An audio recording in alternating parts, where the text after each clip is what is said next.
The Hawai'i Sports Radio Network on 95.1 FM and AM 760 presents Wake Up in the Den with Ku'ule Agbayani. Good morning, beautiful people. Let's wake up in the den. Ku'ule Agbayani, Paul Brecht, and it is University of Hawaii football and Rainbow Wahine volleyball game week, and we've already started the ball moving with Rainbow Wahine soccer starting up. So the UH season, the sports season is officially here. Well, you know what? A lot of stuff that people want to talk about too is just now that they're getting ready to go to games. How is the new fan experience going to be? Well, joining us in studio, I'm so excited to have back with us, now in a new position actually since the last time you were with us, the Director of Marketing and Fan Experience, Eric Mathews. Woo! Good morning, my friends. How are you? How are you? I'm good. Since I have switched over my new role, I have become a morning person.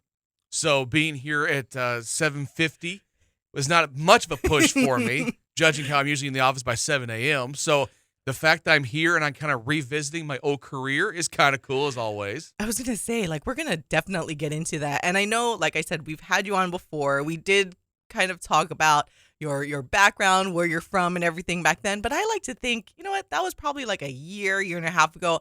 I'd like to think we've gained a lot more listeners on this show. So they probably never, listen to that show when you were on. So we're going to start from the very beginning once again, in case people don't really know much about you and want to know the man behind everything that they'll see, probably new and innovative stuff that are coming to the University of Hawaii athletics program when you go to games, because again, that's your title, Marketing and Fan Experience. So let's backtrack though. Tell our beautiful people a little bit about yourself and where you're originally from. So I'm originally from Kentucky. So I was raised outside of where the University of Kentucky is. So that was kind of my start and everything. I actually began my career in radio when I was 15. Yeah. Younger than Paul here when he started in radio. I was gonna say, I'm a baby over here. Yeah, started when I was 15, and I did radio for quite a while. I did radio until, I want to say I was about 24, 25. Went to school at Western Kentucky University and kind of came up the ranks and everything, and I bounced around with Learfield IMG, and I was at Fox Sports and ESPN Radio, and I was with the SEC Network when it first started. And so I kind of I developed my career from that. Now, I won't go into great details about a lot of things because I don't want to bore people, but I started transitioning out and going into sports administration at the collegiate level pretty early. It was about around 24, 25, and I'm trying to remember the timeline because now it seems like it's so long ago. Just like yesterday. And some days it does feel like that. There's other days where it feels like it was an eternity ago. But I transitioned out because I got burnt out on sales. I was doing sales. I was doing on air. I was Paul before Paul in a lot of ways. I was a studio producer. I was a play-by-play guy for high school sports. I kind of built a network and was doing pretty well, but I did not like sales. It was not my thing.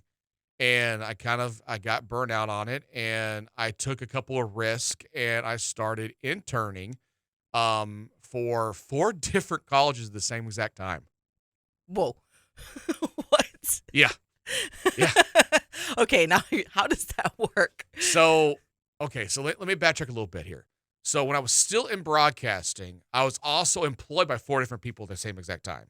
So I was employed by 2 different radio stations at one time. One as a sales guy, the other one as a producer in 2 different counties.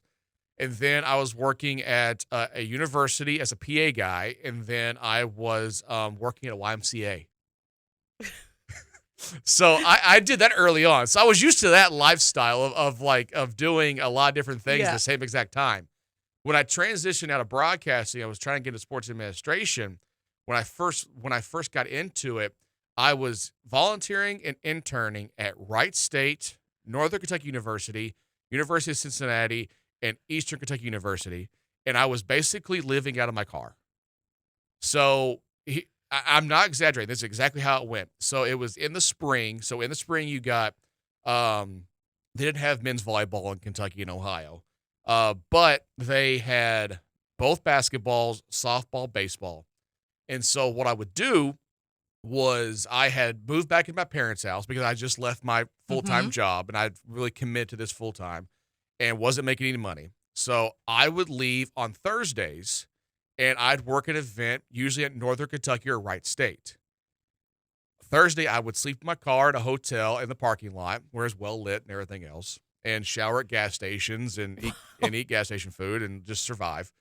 And then I would work a weekend series at University of Cincinnati for baseball and do that. And I did repeat the process on Friday and Saturday night that I did on Thursday. And then Sundays, I would either finish out the series or I would go work at Eastern Kentucky University, which is about 80 miles down the road, and would do that. I would just repeat the process between the 4 schools for about a solid 3-month span. What? Okay, this kind of explains how much you can keep up with everything that happens in D1 athletics. But at the same time, what motivated you that much to, it sounds almost like borderline torturing yourself in terms of work? Because I can't imagine, it's not like the cost of living is in Kentucky, right? It's not like living in Hawaii where you have to work, unfortunately, multiple jobs just to like literally be able to make a living for yourself and your family. So in Kentucky, what motivated you to just keep going and like working all those different jobs? And wait, actually, and then how far there's a lot of dots connected. Yeah, like what is like the general amount of like mileage that you would put on in like a weekend? So Wright State, Northern Kentucky, University of Cincinnati are all within about 15 miles of each other. Okay. Eastern Kentucky, which is closer to where my parents lived and where I was staying at, me and the dog, it was about 80 miles. So if I did that, that was a one-off. It'd either be in the middle of the week or it'd be on a Sunday or a Monday. So a lot of the time I spent was in Cincinnati. And most people are going to, this, but most people like kind of second guess me because they're like, you're from Kentucky. Why is Hawaii your dream job? And I can explain that. But at the time, the 2 places I could see myself living was Cincinnati and Hawaii. I know it's 2 big contrasts, but I was such a huge Hawaii football fan. I was like, that place is absolutely cool. That's where I want to be at. That's the lifestyle. That's the culture. Cincinnati, I'm a diehard Cincinnati Reds and Bengals fan. I mean, diehard. And I was like, I want to be in that area. Yeah. So those are the 2 areas I could see myself living and being happy. Mm-hmm. So to answer your question, my motivation was I wanted to be somewhere where I could be happy, where I could be at home and I could be, relaxing and enjoying myself, enjoying my career, because the tail end of my radio career, I wasn't enjoying it. Mm-hmm. And I was working someplace that was, 15 miles from where I grew up. And I just wasn't into that. And I started kind of like connecting a lot of dots in terms of what I found important. And the lifestyle of collegiate athletics kind of started checking a lot of boxes. That location I'm 5,000 miles away from Hawaii. That's a pipe dream at the moment. Mm-hmm. Cincinnati was like, this is where I try. This is where I get my start. And so that was the driving motivation. And I'd be honest with you, it was so much fun. Like I didn't know where a paycheck was coming from, and I was sleeping in my car and everything else, but I was having so much fun doing so many different things. It really true. It was a really fun ride. Because how old were you around that time? 24, 25, because it was before I went back over here. So I'm listening to this story, like, and the that's like whole me. time I'm like, this is the year before I moved out to Hawaii for me, because I also worked 3 or 4 jobs during that point. It was like, it was about 15 minutes from my home instead of 15 miles. But nonetheless, like I'm sitting here listening to the story, I'm like, yeah, a lot of this sounds kind of familiar. See, and that's the cool thing too, is a lot of young people don't get that.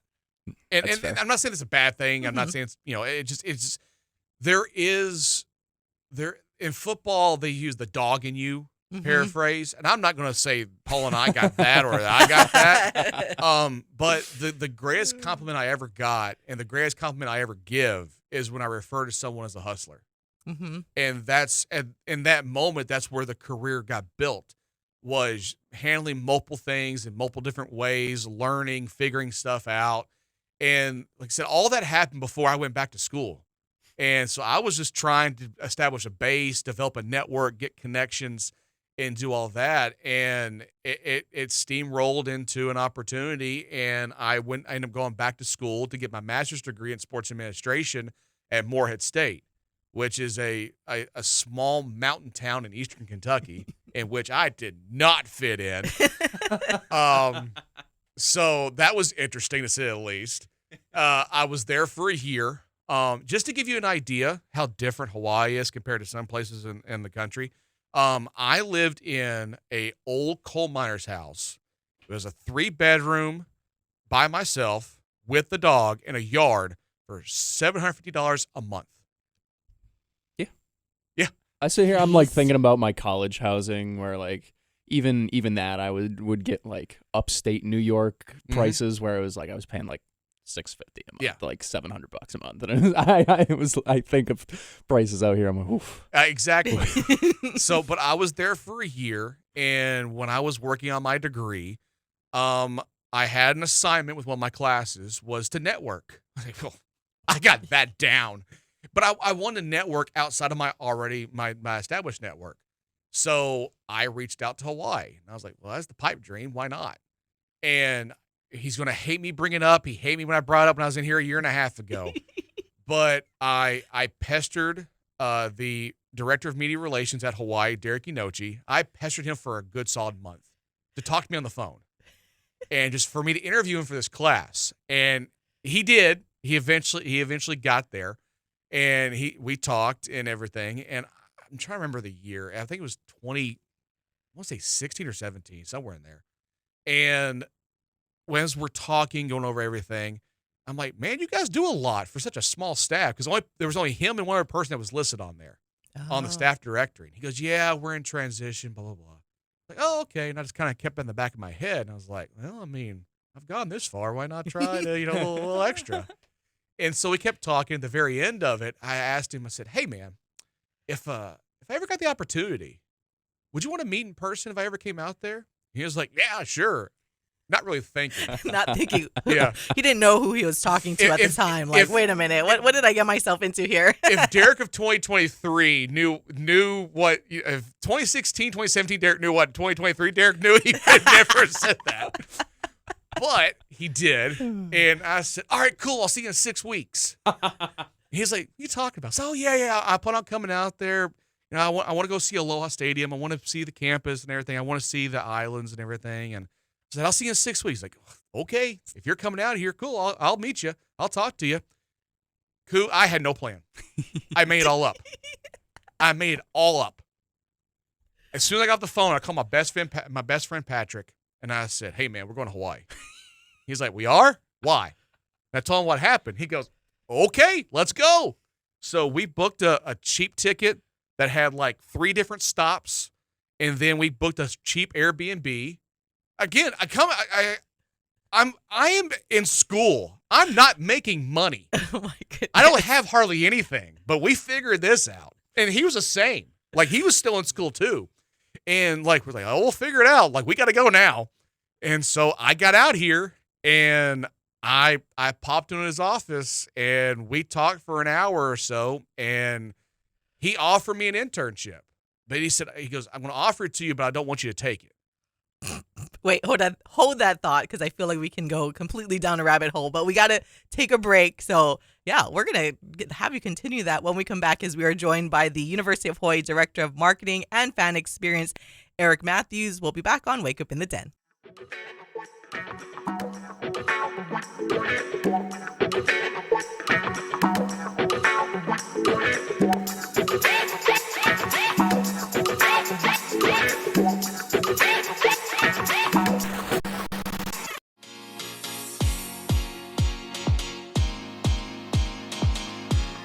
Wake Up in the Den with Ku'ulei Agbayani on the Hawai'i Sports Radio Network, 95.1 FM and AM 760. Welcome back to Wake Up in the Den. Ku'ulei Agbayani, Paul Brecht, and we are joined in studio having a lot of fun today by the University of Hawaii Director of Marketing and Fan Experience, Eric Mathews. And we would love Eric to continue his fun story about how he got over here to Hawaii, just basically, telling Derek Inochi that, hey, I'm going to show up and you're going to meet me. And yeah, and then Derek was like, here's an internship, but I don't want you to take it. So that's where we left off before the break. So yes, please, Mr. Matthews, continue this amazing story. Let me preface this by saying I'm sorry, Derek. I'm sorry. It's part of the story, man. It is what it is.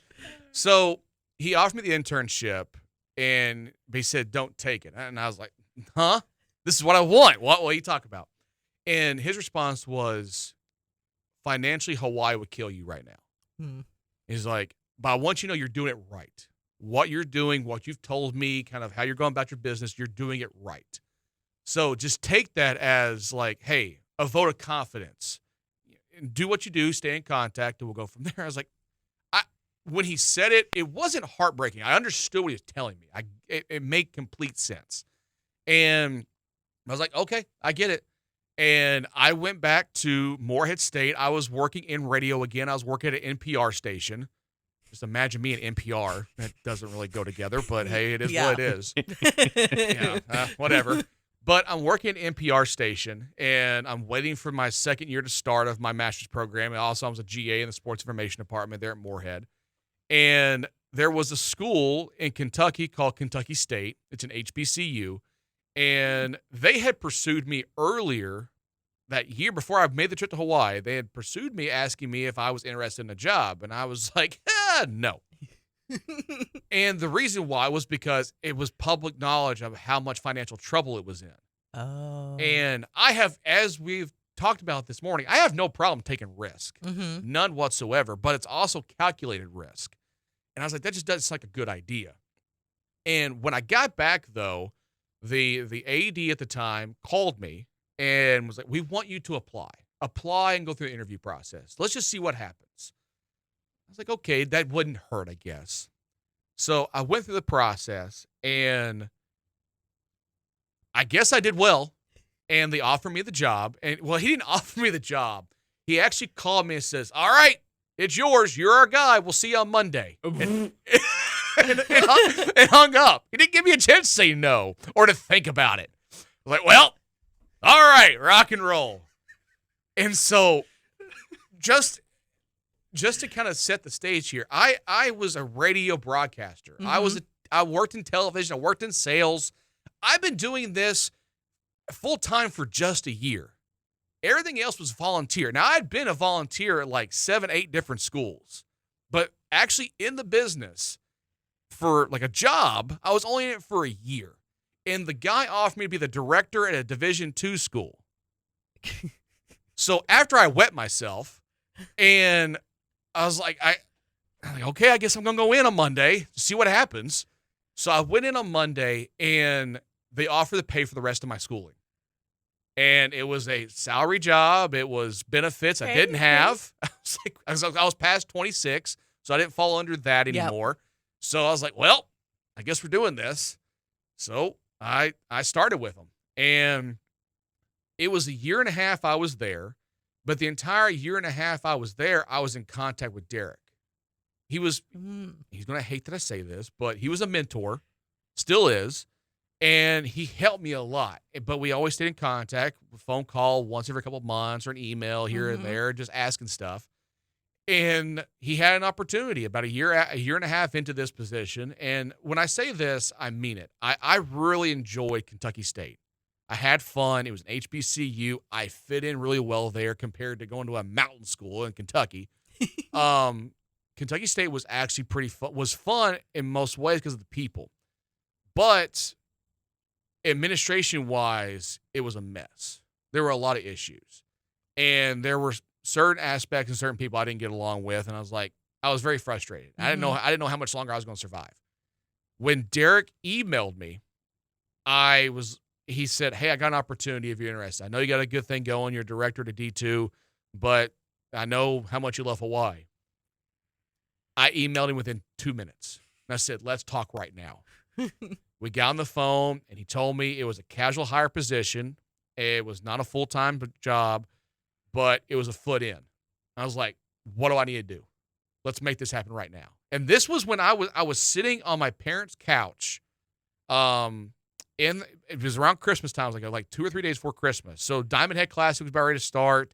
I was preparing to watch the Hawaii Bowl, everything else. And so like he hit me up at a very intense, busy period of time for here that I didn't know at the time. Know it now. Yeah. But we started talking and everything and went through the process. And on my 30th birthday, I accepted the job and I turned in my resignation at Kentucky State. And I was like, I'll be there in a month. And I flew out here. And when I flew out here, I had 2 suitcases, a PlayStation 4, and an Amazon Fire Stick. That was all I had. Everyone always needs the PlayStation. That's kind of like the thing. Everyone needs to bring their PlayStation every time. Like, I need to have my PlayStation here. And I guess like the Fire Stick too, because now you don't really even need cable. You just need internet to be able to watch all your shows. We're hanging out with Eric Mathews, the University of Hawaii Director of Marketing and Fan Experience. Paul, we're going to say something. Yeah, I was going to say that I brought my Xbox in my carry-on, so it was like it was one of the first things I was ready to take out and get all set up. So I get it. It's an essential. What do you mean, Koo? Well, here's the kicker. I didn't know. I was like you, Paul. I didn't know anybody. Well, that's the thing. I'm 5,000 miles from home. Yeah. It's my best connection to anybody. Exactly. I didn't know anybody, but I was like, I'm going to make this work. Mm-hmm. And I moved into an apartment complex that was right next to campus. So I walked everywhere my first year here, and which is a complete contrast to what I was used to. And I lived in an apartment that was basically a college dorm that was just a subsidy of UH in some form or fashion. I lived with 4 guys, none of them spoke English. They were all under the age of 21, and I'm 30. And I was like, well, I'm going to make this work. I don't care how. And it did. Every day I came to work, I was appreciative. I shut my mouth, which is ironic for me. I was like, what? Yeah. Eric? This is the pre-Eric I need. Not just kidding. No, you're right. You're right. I kept my mouth shut and I just listened. I paid attention and stuff. And what I wanted Hawaii to be was what it ended up being.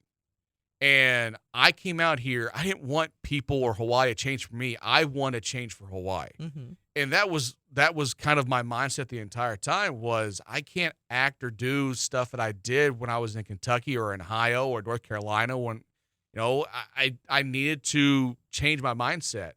And that's what I did. And I was in the media relations office for 5 years. And I really enjoyed it because we have a really good team. And if you're not familiar with media relations and what they do, they're the ones that kind of handle the website. They do the coverage of the teams. They're the liaison between the players, the coaches, the staff, with the media and everything else. And we had a really good thing going and won a national award when I was with the department during the COVID situation and everything. And it was a really good group, a really fun group.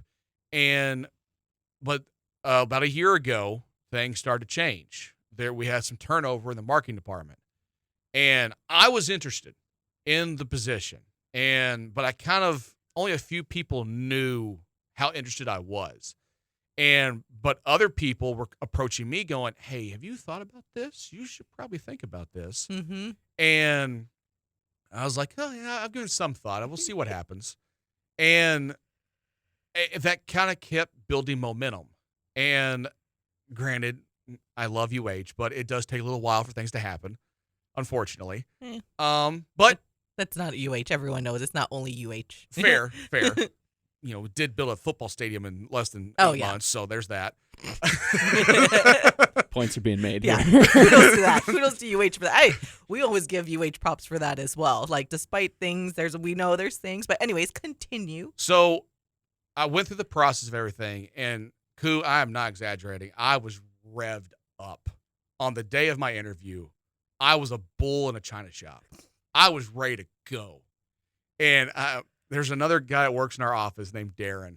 And so the way the office is Darren has his desk, and then I share an office with another individual, and Neil, one of my best friends. And I'm just sitting there just stewing. I'm rocking back. I'm ready to go because I have a presentation. I have a 15-page proposal. I'm ready to go. And I'm in the moment for it. And somebody comes down to come get me from the office, and I walk out my office. I pass by Darren. He goes, good luck. And I go, I don't need it. He didn't need a ladies and well, clearly, but still, the gesture was there to wish you good luck. Yeah, no, and I apologized to him afterwards. I was like, man, I sounded kind of arrogant on that, and I apologize. He goes, no, I know what you meant. And I went in the interview, and I didn't leave anything on the table.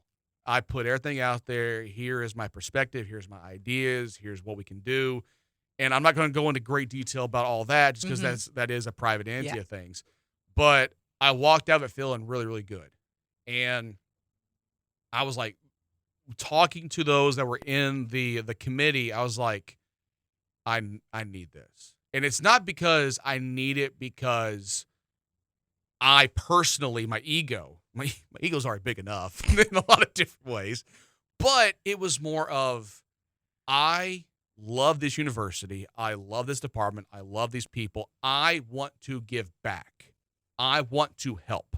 I want to make a difference. I want to bring change where change is needed. And I felt like when I came out of that, I was like, I gave that. If that's what they want, that's what I gave them. And that's what they wanted. And so I was very lucky. David Matlin believed in what I was putting out there, and everything worked itself out. And I took over the position back on March 1st. No one really knew at the time. You knew. Yeah. But I went to the NCAA tournament with women's basketball last year, and when I got back from Baton Rouge, I hit the ground running.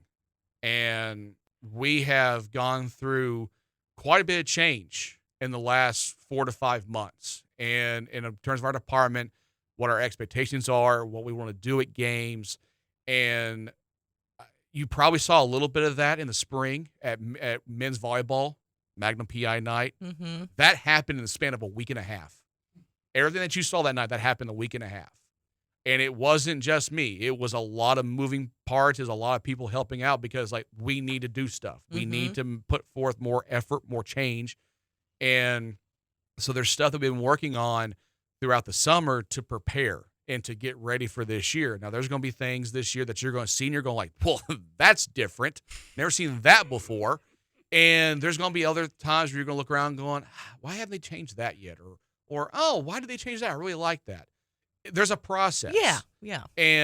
But just know the reason why I'm here and in this position. I am not here because I want to go work at Ohio State. I'm not here because I want to go work at Florida. I like whooping them. I like beating them.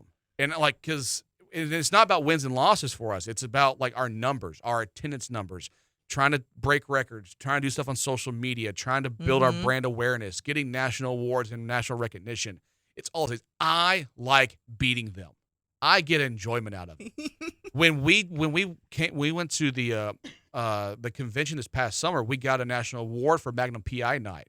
Ooh. And I was pretty stoked because we beat some pretty big schools to get that. And that's the motivation. So I the first few years I lived here, I kept getting asked the question of like, how long do you think you're going to be here? And at the time I was like, I don't know, but I want to be here. And as long as they want me here, I'm going to stick around and be here. And over the last couple of years, it's gone from that to I'm now a PhD student, and I'm in this position. I'm like, this is the one I want. This is where I want to be. And I'm not here to make a name off of myself. I do not care. Does not matter. I'm here to try and help Hawaii be better and to listen to fans and to get them to come back, be a part of more than just men's volleyball, be more than just a football fan, be a fan of the university, go to multiple events, have fun, do some cool stuff with us. I love it. All right, we got to step aside, but we're going to continue this conversation all about now moving into the future and what we will, as much as you can share with us on things that are suggestions maybe you've heard around the community. And I'll tell you, well, I've already told you my suggestion, but I'll remind everybody because I'm still waiting for my phone call back, like for my, job I unofficially applied for. As we are joined in studio by the Director of Marketing and Fan Experience for the University of Hawaii Athletics Program, Eric Mathews. We'll be right back on Wake Up in the Den.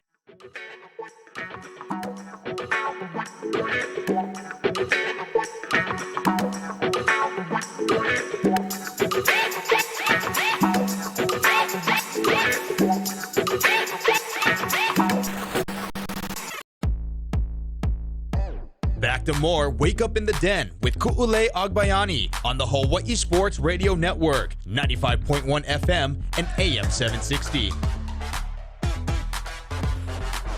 Welcome back to all of you, the beautifulest of all the beautiful people. It's Wake Up in the Den, Ku'ulei Agbayani, Paul Brecht, and the one and only Eric Mathews, the University of Hawaii Director of Marketing and Fan Experience. All right, so we kind of talked about like your journey, your very interesting journey to come over here and land ultimately your dream job to be part of making the University of Hawaii fan experience better and give back to one of the places that you always wanted to be a part of. And now you're here.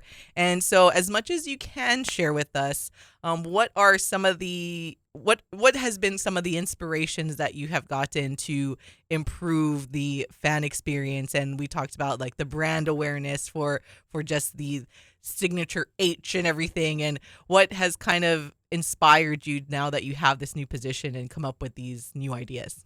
So there's a lot of ideas floating around, and everyone has their own opinion, which is great. Yeah. And I will tell you, most times when I walk into a room, and I say this tongue-in-cheek, but usually when I walk into the room, I'm probably one of the dumbest individuals in that room. The reason why I say that is because I always want to hear different ideas. Mm-hmm. I think your idea is better than my idea. And there are times where that works to my benefit because that makes me dangerous because I can listen. Mm-hmm. And so that it starts conversation and gets things going. So I already have my perspective on a few things, but some things that I kept hearing was, there was really three, was food. Yeah. That was a big one. I hear that a lot too. And we see every time I throw on like the Twitter suggestions for the fan experience, I think that was one of the main ones. Like they want the variety, better variety in food choices and concessions, yada, yada, yada. Okay, so food is one. Food is one. The second is more culture, more Hawaii culture. Like we are Hawaii. Let's act like it. So that's come up a couple times, and I agree with that wholeheartedly because that's what makes Hawaii special. That's what makes us unique, is that we can incorporate culture, we can incorporate different things into our brand, into our presentation in terms of what we do at games, how we design stuff, and how we go about our business. So that's been a popular one that's come up. Those two are probably the heavy hitters that I get the most often. The third one is usually either better parking, which I wish I could help with that. Yeah. The other one is, of course, the T word, tailgating at football. Working on that. And the third thing is make it more than just a game. Make it an event. That has been my primary focus.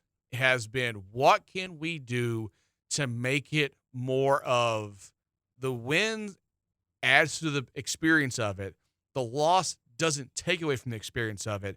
There's so many other things going on to help enhance it that you want to come back. And there are days where in the past where I'm like, I don't know if we're doing that enough. And there have been times where I'm like, this is nothing different than sitting at home watching it on television. It is a sporting event or a sporting match or sporting game with a bunch of commercials. And you got to pay the bills. There's, and like, there's nothing wrong with that, but there's other things that can be done to add to it.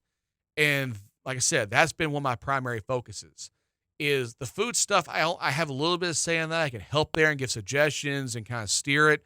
The culture thing I can do, and I can listen, I can learn and figure some stuff out, what works, what may not work, and working with others. But at the same time, in order for that to happen, I have to have other people help me with that.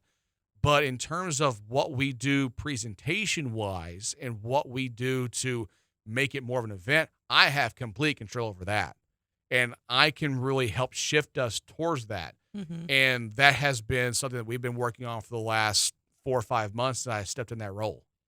Ooh, I'm excited because you're right. Like I used to, one comparison, or I would talk about where, like Hawaii and UNLV were the only stadiums. Now they've implemented it across the country. It's slowly but surely. But we were the only college stadiums where you could enjoy adult beverages at the games. And I used to always wonder why. Like, wow, I can't believe like they can just sit through an entire game just, I mean, they do have the tailgating ahead of time, but then when I finally went to a Nebraska game at Nebraska, I'm like, oh, I get it now. There's so much like stimulation and so much going on from the time that the team like enters to every time out. There's like music, the lights are going, and you're just like, you're stimulated the entire game where it feels exactly like you said, an entire event. So I'm like, now I know why they can just enjoy an entire game, because even during the dead time, it still feels like you're at an event. And yes, it does.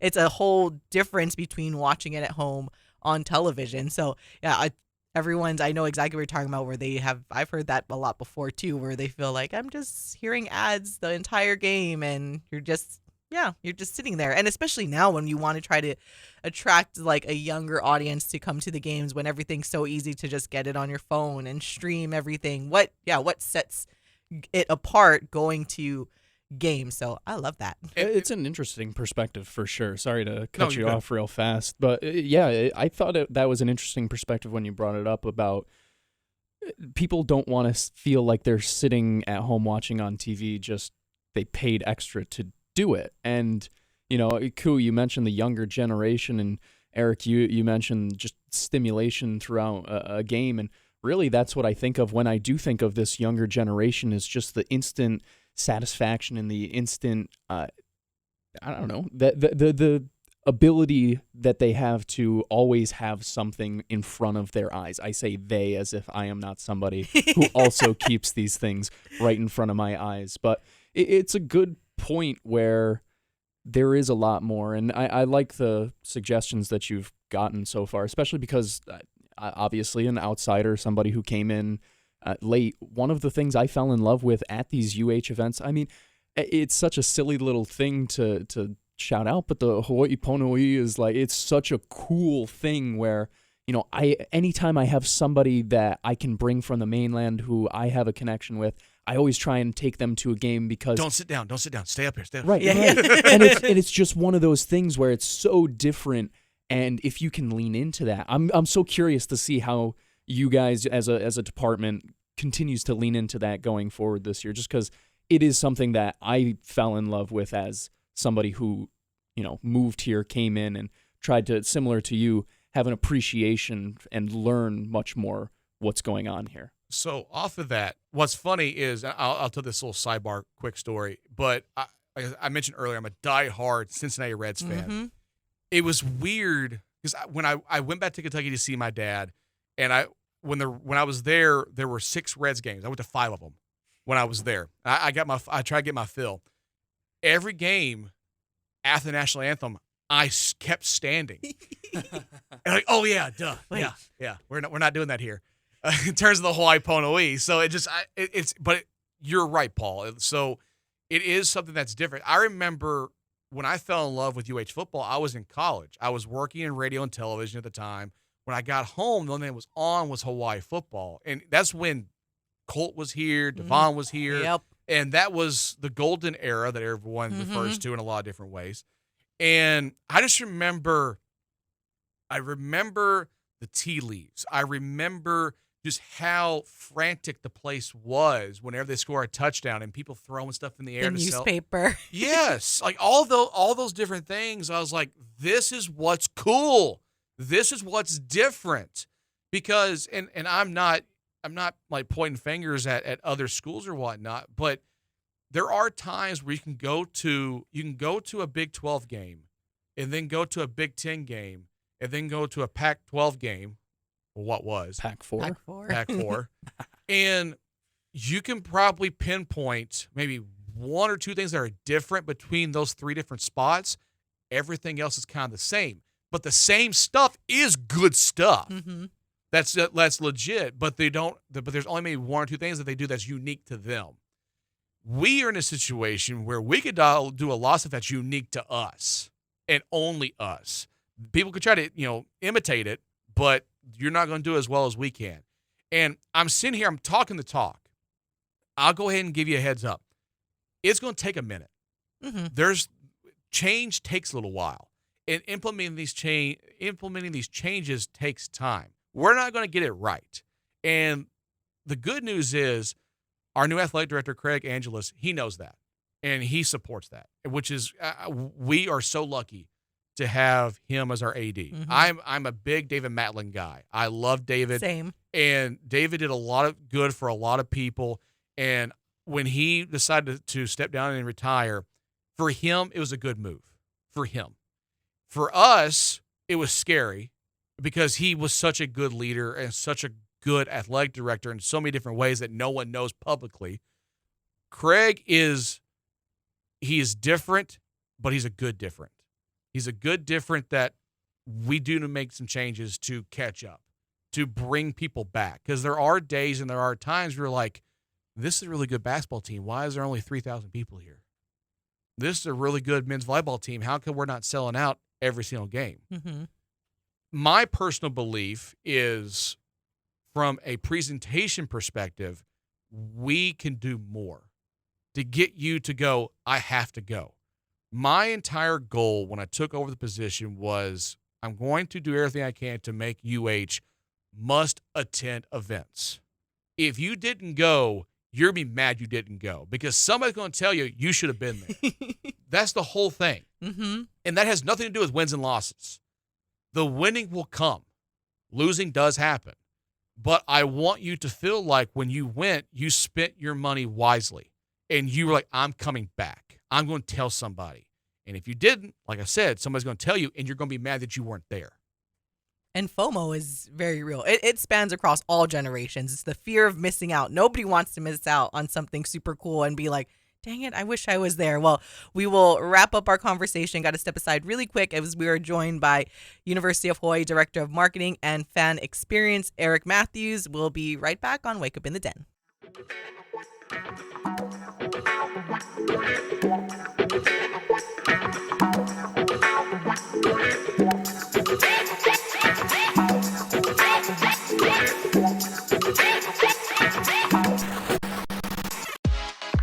Wake Up in the Den with Ku'ulei Agbayani on the Hawai'i Sports Radio Network, 95.1 FM and AM 760.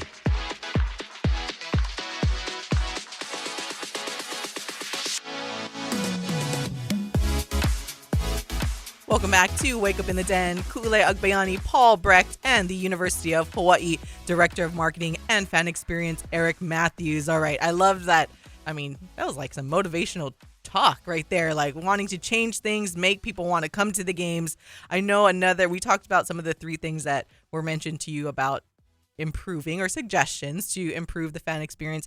One question that does actually get asked a lot, because you talk about the Colt Brennan era, the golden era. One thing that was very prevalent was having the mascot. You know, we had Vili back then. Everyone loved Vili. Things happened, not there anymore. We haven't had a mascot in a while. So could we possibly see a return of, I know it definitely won't be Vili, but maybe some type of mascot or figure that people can, the whole, I want to take pictures with that guy, like or woman, be the face of kind of a UH athletics fan experience. I think the chances of that happening now is the best it's been since Vili. I can't give you a definite yes.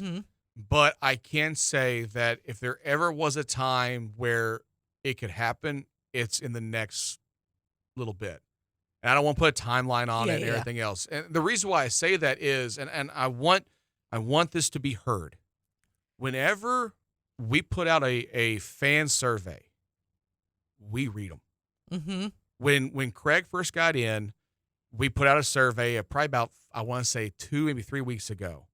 We actually just met about it yesterday because we got all the results in and we went over it, and this conversation came up. So it is known. Now, timeline-wise, like I said, I can't give you one because I don't know. But I think it has been a topic that's been kind of like, we got more things to worry about. We got more things to do. But I think now it's one of those going, why not? And let's see. What will it look like? What would it be if we did? I have my perspective. I'm sure someone else has their perspective, and everybody else has their perspective. So I don't want to beat around the bush, but I also don't want to get your hopes up on when it's going to happen. But what I will say is, when you do those surveys, put stuff like that in there. because we don't know what we don't know. And having that information in there is going to help us make the decision and be like, okay, let's do this now.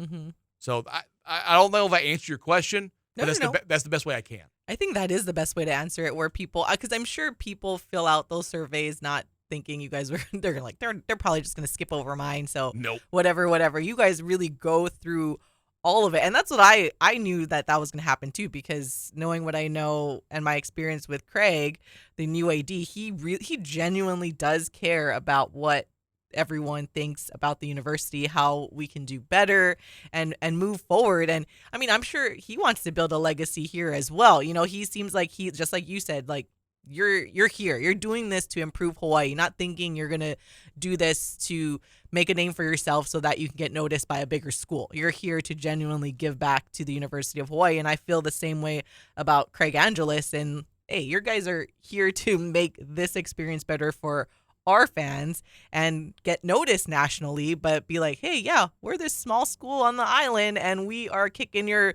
booties that have all of this money that just comes to you. So I love hearing that. What is maybe, I know a good one. Okay, we brought up the tailgating thing, and I feel like we've done a good job at explaining, but in your best way, tell the beautiful people the most straightforward answer as to why they cannot tailgate on campus before the UH football games. I don't know what your interpretation was, but the thing that kept coming to me was our main parking lot is the parking structure. It's a fire hazard to be doing that. That has come up in a lot of conversations, is they don't want to risk that. And there's other elements to it too. But will that change?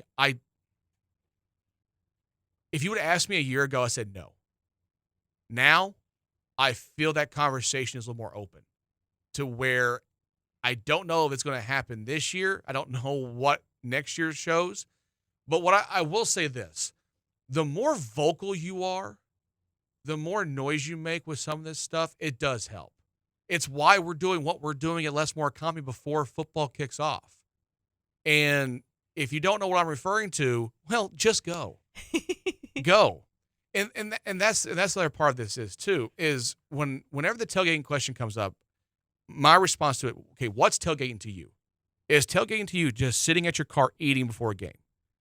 You know, it's the full thing, like the barbecuing, Exactly. like having everything out, cooking right then and there, and of course the adult beverages. I think the adult beverages play a role. I think the primary thing of what tailgating is the gathering of people. That's the main focus, is let's all have a place where we can go, that we can have a little bit of fun, we can talk, we can, talk story, do our whole thing, get something to eat, whatnot. Even though we can't provide that right now, not saying that it can't change. And it's not my call, it's not Craig's call. Yeah. It's a lot of moving pieces in this for this to become a reality at some point. But what we're going to do at Less More Economy this year is going to give you a feel of what tailgating can be at UH, and where you have a lot of things going on. You have a place to go. You have a place to hang out. You have food that you can try. You have adult beverages. You have entertainment. Can't go into great detail about that just yet, but just understand once you see it, you're like, oh, that's legit. But it's coming. And I want the tailgating thing to happen at some point, but at the same time, I understand the reservations. In order for it to happen, it needs to keep being brought up. It needs to be keeping pushed. And for, like I said, fill out surveys, do different things. Let us know. Use your platform to get other people to pay attention, and that will help. All right, we have just about a minute left, so I want to give you the last word. So, yep, exactly a minute left for the show, Eric. So go ahead. What do you want to tell the beautiful people? Joey Votto deserves a World Series ring. I love it. No, so I love the final word being for the Reds. Yes. So we are actually tonight, we are doing if you're interested in being involved in collegiate athletics and you want to be a part of our department in some form or fashion, we have an intern volunteer meeting tonight on campus. It is Lecture Hall 241. It's not one of those come and Q&A and like tell me what's wrong with what's going on. It's no, if you want to be involved, if you want to be a part of what we're doing, this is a way to start. This is a way to kind of have influence on that. I'm excited about what we're going to get turnout-wise for this. You're going to have our entire marketing staff there tonight. And I'm excited what we're going to do in the future, but in order for that to happen, we need to hear from you, and we need you to be a part of it. I love it. So there you guys go. You can be a part of the change. Be a part of the change you want to see in the world. There you go. For Paul Brecht, mahalo to Eric Mathews for joining us. I'm Kule. Bye.